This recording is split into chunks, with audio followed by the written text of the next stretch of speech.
everyone, welcome to Pet Chats with the APBC, where we're teaching you how to be the best owner or behaviourist in the world. I'm Lauren Hewitt-Watts and I'm joined today by Lauren Greasley. Hi Lauren, it's so nice to have you on. Yeah, it's good to be on.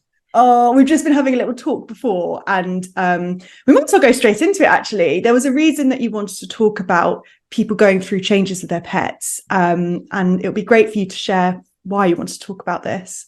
Yeah, so I think it's just a really interesting topic in general, and I don't think it's something which is always something that people necessarily think about. I think we all go through big changes at some point, and our dogs kind of usually have to come along with us, and I think quite often they're just kind of expected to get on with it. And sometimes, you know, dogs cope absolutely fine, but other times it can be a bit more of a struggle for them. And yeah, so I just think it's kind of a helpful area to give people a bit of guidance about what they can maybe do to prepare and actually be able to recognise kind of how well their dog is or isn't coping in a situation. So yeah, they can be a little bit more proactive if they're expecting some kind of big life change, and help their dog or cat kind of beforehand. Yeah, definitely. I think we were saying that it seemed like people don't always think about things. So I think we were having a conversation about, you saw someone, was it on Instagram or Twitter or something like that, and that they'd had a baby and they were it was some story on Facebook or Instagram, and some celebrity had welcomed a new baby into the family, and the story was reporting how the dog had become or taken on a dominant role, and they'd noted that the dog's persona had changed and that they felt the dog was guarding the baby. And I think it just really caught my eye, as I think these stories always do for us behaviourists, because we kind of see it and we know what's actually going on in those situations. And I think the whole dominance topic is something that's really kind of out there in society, and it's kind of the conclusion that most people jump to when their pets maybe show a kind of change in behaviour when something's happened. And so I can see why people jump to that conclusion, but we actually know that it's not likely to be what's going on at all, and actually it's more likely to be a sign that your dog or cat is struggling in a situation, and that perhaps they may be feeling a bit anxious or a bit worried. They might be struggling with the change in routine. There's kind of so many different things that might be going on for them, and yeah, it's actually not kind of the idea that they might be being dominant isn't kind of particularly helpful when we're looking to kind of address it and actually help them behave a little bit more appropriately and how we want. And yeah, I think kind of having a slightly better understanding out there of what's actually going on in your pet's brain when they're kind of maybe acting out and you notice a change in persona is really useful. Yeah, it's hard, isn't it? Because I think that, you know, we see these things that people put out and they've got so many followers, and then we can see that probably their dog or their cat is struggling. I saw one actually very recently. It was someone who had a lot of followers, and then she was talking about her dog needed to be, you know, she needs to be more dominant over a dog, and I was like, I thought we were done with this. Why is this still here? Then it's just really hard. But I think, and we know that probably dogs are going through changes, but I'd love to know what you would maybe suggest to the person that you saw in this case where they said the new baby was causing dominance, what you maybe would suggest they could look at instead. Might be really helpful. Yeah, so I think another reason that story kind of particularly took my eye is because I recently had a baby this year. I've got my own dog who has a slightly more anxious nature. And so actually bringing home a baby is a massive deal for her, because I've got an older daughter as well. So she is kind of now used to children to some extent. But prior to that, she really wasn't used to children at all. So bringing home this little kind of like wiggling, screaming thing is just a bit like, she was just like, what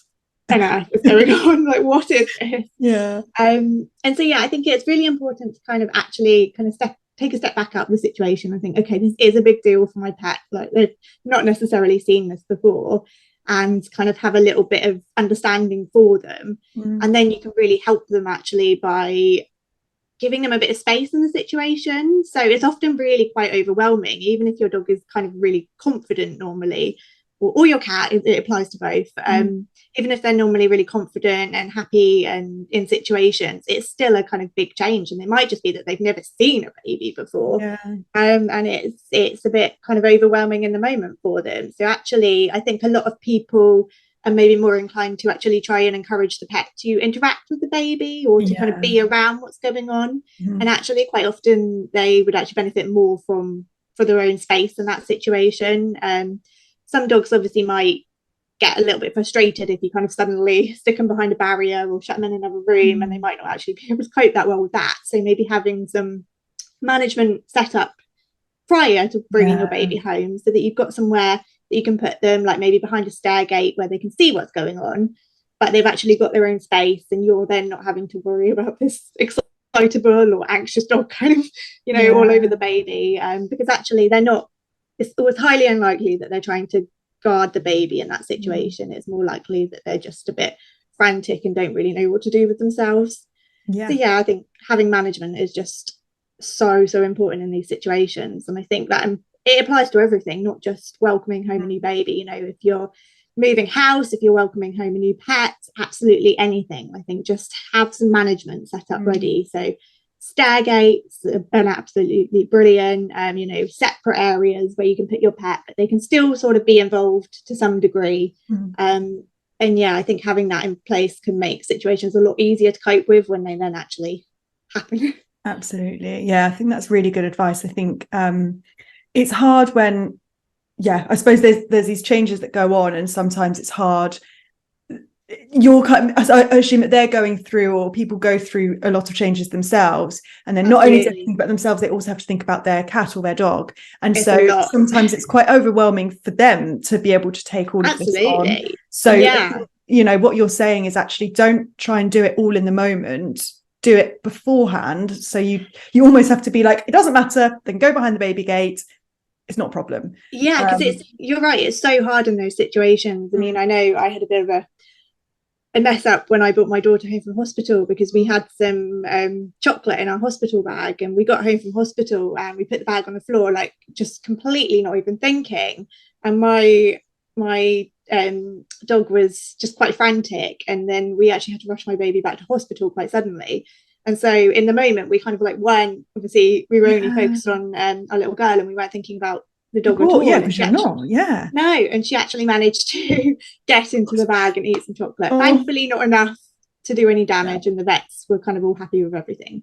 But it's just that kind of, anything can happen in the moment, so actually being prepared and actually kind of making sure that you don't need to worry about your pets in that situation is so helpful. Because things, you know, you probably had everything set. The fact that you had everything set up probably meant that obviously was really stressful, but it could have been so much more stressful. It could have. And if like your dog was really anxious and was growling at the baby on top of all of this, like it would have been so much harder. So you know, things are always going to come up, aren't they? But like you're saying, is if you have a bit, you know, you can't plan for the unexpected. No, things happen. Just happen, and you know, it's just, you have to deal with it. But actually, the more you plan and the more you think about it beforehand, the much more likely you are to kind of be prepared and avoid situations. And I think it you know, it doesn't take too much to think about kind of putting some stair gates up, and I think kind of thinking about, does your pet have a safe place? Do they have somewhere that they're really comfortable and happy being, that they can go and settle down, and you know, they're not going to be frustrated? And so I think that's something that's really useful to plan ahead. Obviously if you're kind of, say, like moving house, that's quite a tricky one, because you know, you need to up and move a location, but things like bringing your dog's kind of, you know, favorite bed or blankets and things that have familiar scents on is really useful, just to help bring that familiarity for your pet. And actually, when there's all this change going on, they have something that they can be like, okay, this is okay, I know what this is. They kind of almost breathe that sigh of relief. But just so there's some kind of normality for them, I guess. Just a little. And I think what's nice about what you're saying is you're not saying, here's a massive list of everything you need to do in advance. You're almost saying plan ahead, but there'll be like one or two maybe big things that will make a difference, rather than do lots and lots of things, which obviously is great. If people do that, brilliant. But you know, if it's just a case of literally get your dog used to a stair gate, that's going to be a big help with your dog, or just making sure that their bedding is organized if you move house and things like that. That sounds great. I think obviously the more you can do, the better. But I think we have to be realistic in these situations, that they are stressful life events and there's a lot to think about. So, you know, naturally kind of pets do sometimes fall down the bottom of the list, and you know, that's that's understandable. Normal, yeah, that's normal. But actually, just little things that you can do, and just kind of planning, because it does make your life so much easier as well, not just your pets. And then you can always think about maybe what's actually happening in that situation at a later date. But as long as you kind of got that safety in there, that's kind of that really most important step, especially I think with things like new babies, or if you're you've got unfamiliar kind of children coming into the house, anywhere where there might be some kind of risk of your dog feeling insecure and actually escalating their behavior up to maybe feeling like they need to growl or nip, then kind of having those things, that preparation in place is great. And what are changes that you think happen that people don't always think is a change but actually is a change, if that makes sense? So I think there's so many changes which I think people don't think about. So I think another really important one is when people bring home a new dog. That's so true. We're quite often thinking about welcoming or a cat. Or cat, it applies to cats as well. We welcome this new pet into our house, and we kind of think about the change for us and kind of welcoming this new pet into the household, but we don't always kind of remember actually they've had this massive change. And rescue dogs have come away from all they've known. Even puppies have come away from their mother, they've come away from their litter mates. So it's kind of a big change for them. So I think that's quite an important one to maybe take your time with. And actually, I think so often when people bring home a rescue or a puppy, they're so excited, understandably, because it's so exciting, that you kind of just want to like show your puppy or dog off to the world and be like, look, and take him out and do everything, which is absolutely brilliant. But I think just kind of taking it actually a step back and thinking, right, this is a big change, let's just take a breather and let's just settle down and give them a chance to get used to the home environment first, and give them maybe a few days at home and get used to the garden, and then kind of really gradually build up to taking them out and about, rather than maybe going straight out for a walk or going straight out to the pub or to see friends, just because it's quite overwhelming for them. And when they're overwhelmed, they're less likely to be able to kind of have positive experiences and to learn. So any training you do isn't as likely to be as effective. So I think just take your time. And sorry, I think I've gone off on a bit of a tangent there. No, it's perfect. No, it's great. Changes in general, but I think just kind of any changes, so even like a change in our routines, maybe change in work hours, so we're going to be leaving them alone for longer. Really good point. I was thinking even something like winning the lottery. Like, it sounds really silly, but any change that might disrupt your routine, even if it's like, because we always talk about change, well, not in a bad way, but if something really good happens, then sometimes that's like, that will change the routine as well. So I think it's like anything, isn't it, that would maybe disrupt the routine. I think I recently moved house, and we've got a little bit of land with our house now, which I think most people think when you've got dogs, absolutely fantastic, because they've got so much space, and it's fantastic. But actually, one of my dogs, she really did struggle with that change, because although she's got more exercise and more stimulation, there's actually just that bit more going on, and there's wildlife now to chase and things, and she actually became a bit overstimulated and overwhelmed with it. And she did start to become a bit just a bit frantic with the change. She would go out in the garden and she just wouldn't be able to kind of settle down. And so then when she would come into the house, she would struggle a bit, because she wouldn't be able to sort of decompress that quickly, and she wasn't getting enough rest, and she just became a bit of a bit nuts, basically. So I think that's something most people would, and it is a brilliant change for her, but actually she just needed a little bit of help adjusting. And example, she kind of just needed a bit of time to actually learn to chill out with all the stimulation going on. And now I've kind of slowed things down. She's actually adjusted a lot better, because we're able to manage the situation better. So we know when she's had enough and we need to kind of help her settle down. And I think you're absolutely right. Kind of even things that seem great in our way can still be overwhelming. Definitely. I think as well, one that came to mind when you were talking previously was when you've got a cat and you bring a new puppy into the home. I find that I think most people that I speak to don't, because cats don't I think they're more difficult to read, aren't they? So people don't always notice. They'll say, oh, the cats won't come downstairs. Oh, well, they'll get used to it. But actually, I feel like there's probably more that could be done in that situation. Yeah, I think that's another interesting one as well, going back to the kind of dominance idea. Something I hear very regularly is, oh, the cat sits on top of the fence and winds the dog up. And I think that's quite interesting, because I completely see how people kind of read that from a situation, because it does look like the cat sitting up there going, no, you can't get this. But actually, we know the cat's probably up there sitting on the fence because they feel safe and they know that the dog can't get them. Keep their eye on them. They can say, I know where you are. So they're probably not really thinking about winding the dog up so much. No. They're thinking, actually, I feel safe up here and I can escape. So I think, again, that's another sort of misconception. And I think the trouble with those misconceptions is that it doesn't necessarily help us actually set the pets up for success and kind of help them in the situation where they actually really need it. So I think in that case, kind of taking introductions really gradually and making sure that you are setting them up for success, and making sure that when a cat is meeting a dog for the first time and vice versa, they're actually having a positive experience. Because each negative experience that happens, that relationship between those two is very quickly breaking down. And once that starts to break down, it's so much more difficult to actually build it back up again. Whereas if you can kind of take it slowly and gradually from the beginning, then it's just going to be so much easier. I always try and say that the first few meetings are so important between like a puppy and a cat, or probably vice versa, a kitten and a dog.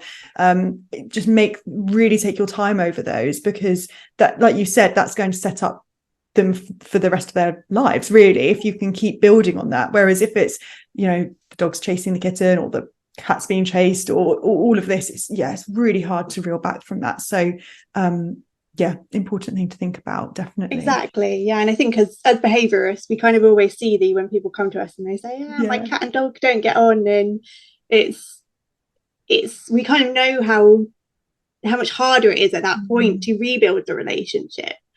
And I think so we kind of do bang on quite a lot about how important it is to do it positively from the start. But that's because it really does make such a difference in the long run. And it is a kind of case of prevention is so much better than cure. Not always easy. You can't always, sometimes things happen, as we said, but actually, taking time can make such a big difference. That's a good point, actually. And I was going to say, what about if there's a change that people haven't been able to prepare for? So I don't, like you said, things happen, routines change, and it can be like that. What would you suggest in those situations for people? So I think don't beat yourself up if something does happen and maybe your pet's acting not how you want, because things do happen and we can't control every situation. It's just not realistic. So I think try and sort of step back from the situation and think about what you can do to actually help your pet feel as kind of secure as possible. Kind of think about, right, how can we set them up somewhere where they can have some from now some chill time from now. And I think a lot of the time people do beat themselves up in these situations, and you don't need to, because these things happen. As I said with my chocolate thing, exactly. I know how bad chocolate can be for dogs, so that was just a pure, our heads just were somewhere else, understandably, and that's okay. I think just try and keep a clear mind as much as possible and think through how you can make the situation easier. Then think about how you can maybe get in touch with someone to get some professional help, because I think when you're in a situation, it's sometimes quite difficult to think rationally and to kind of think about what strategies you can implement. So I think get help as kind of soon as you can, because the sooner you can implement kind of strategies to help things, the better, really. I think just trying to focus as much as you can on kind of retaining as much familiarity for your pet as possible, and keeping things sort of predictable as is realistically possible, I guess. That's really good advice. Brilliant. And I think as well, we'll start to wrap up there, because that's gone really, really quickly. We've covered so much, I think. But where can you let people know your website or where people can find you? And did you say that you're specializing? you're hoping to specialize in helping people through these kind of changes as well. Yeah. So I've just come back off maternity leave, and I think kind of having been through quite a few changes myself with my pets, as I've described, I'm quite passionate about actually helping people with that and encouraging people to try and take a proactive approach in these situations. So people can find me. I'm Wagon Per Pet Behaviour, so 1G and 2 R's. So you can find me at www.wagonperpetbehaviour.co.uk. And I've got kind of adding some information slowly to my website. I think my background is mostly to do with my rescue dog Poppy, who I took on, and she was challenging at times. And I think, like most behaviourists, we usually start out because of a pet somewhere down the line that we've had to kind of help or has inspired us. So she was definitely that for me, and I've had to kind of work with her over the years. And she, I think, traditionally would be a dog that most people would struggle with when change comes up. So I've really kind of had to work with like sort of her as a kind of difficult dog. She's not difficult, but she just struggles to adapt to these changes, such as moving house and bringing kids into the world when she's not used to them at all. And we welcomed another dog to the house, and so I think I've got quite a bit of experience with that now, and that's an area I'm quite passionate about helping people with. Brilliant. And it sounds like you've done an amazing job with her as well. I know when behaviourists say, oh, they're not difficult, they just struggle, I know that means that they probably are really quite a challenge, and you've done an amazing job with them. So that's amazing. And just to clarify, you're a full member of the APBC as well. So I am, yes. So you can kind of see all cases, but it'd be lovely if people want to talk to you about changes. It would be amazing if they get in contact with you. So yes, definitely, yes. I'm always open and happy to hear from people. Oh, great. Thank you so much, Lauren, for coming on. And thank you everyone for watching and listening, and we will see you in the next episode.